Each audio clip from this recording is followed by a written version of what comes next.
Burden lightening policy in China.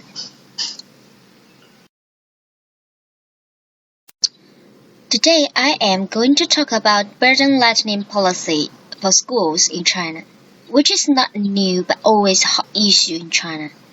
The first burden lightening document was first released by state government in July 1955, aiming to solve problems of increasing academic schoolwork for primary and middle school students.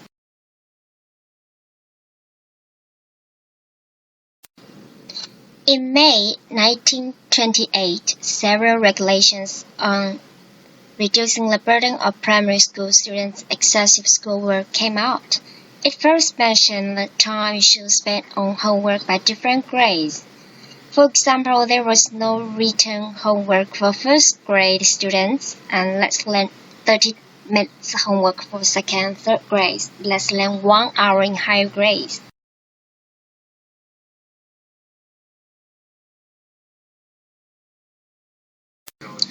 But it seems that the situation did not become well, especially in primary school. So in 2000, an urgent notice on reducing students' excess burden in primary school was released by the Ministry of Education.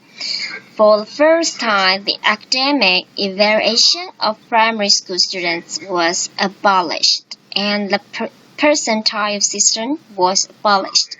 Wow, so great. Students don't have to attend many courses they don't like for good scores. In 2013, 10 provisions on reducing burdens of pupils was released. In 2007, the 13th five-year plan put forward establishing a monitoring mechanism for academic burden and effectively reducing burden on primary and secondary school students.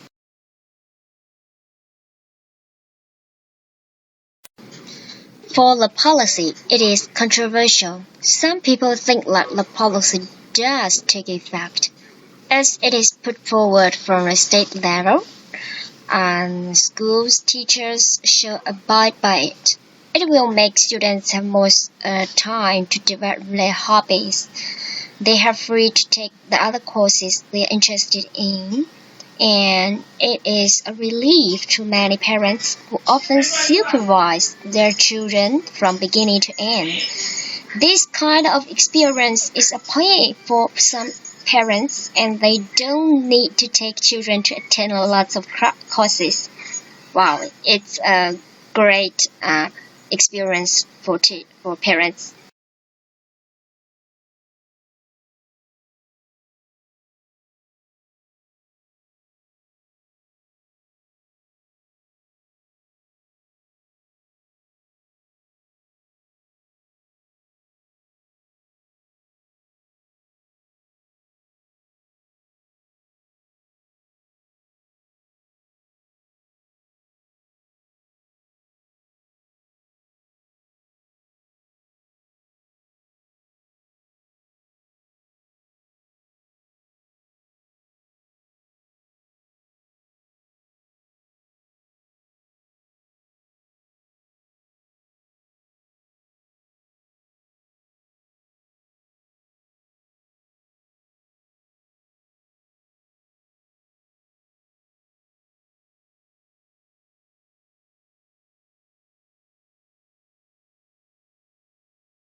Therefore, for students learning, many teachers adopted various kinds of ways to help students learn, such as improvement of efficiency in class and use electronic devices. For example, in my school, we use online homework combined with interesting learning games. We left some listening and reading homework for them.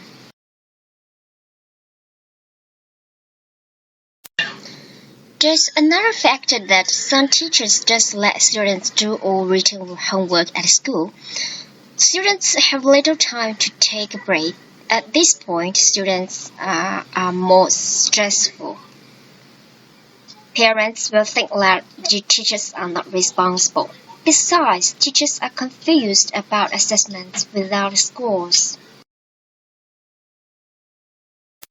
However, sometimes teachers also have worries about where the students are going, like get little feedback, which is not good for teachers' check, and get no idea that whether students can understand or don't. Okay, in my point of view, I don't think no homework is good for students. What we need to think how can we design homework? Just reading some words or do some math questions or in a creative way, I think that matters. Okay, that's what I think about burden lightening policy.